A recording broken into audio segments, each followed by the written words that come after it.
Van Dalen een nieuwe trein van Arriva in de kleuren van de NS onderspuiten. De graffiti is op het station van Zwolle onbracht. Volgens Arriva-directeur Anne Hettinga kost het skimmeitje van de trein 10.000 euro's. De toeristische promotie van Zuidwest-Friesland op internet moet beter.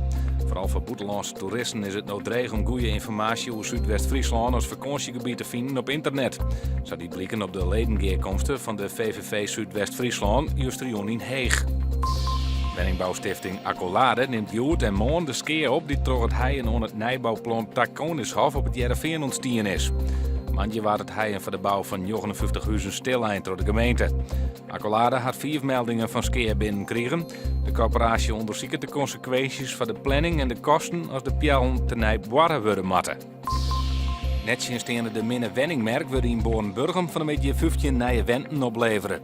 Het gaat om eengezinswenten ontwikkelen door Accolade en op 1 nij binnen ze alle keer al verzijn. Vannacht wat buikers, maar ook opklarings. Langs de kust wordt het 2 graden boven 0, maar in het land vriest het 2 graden. Morgen hier kans op gladens. Het is wisselvallig en het wordt zo'n 4 graden.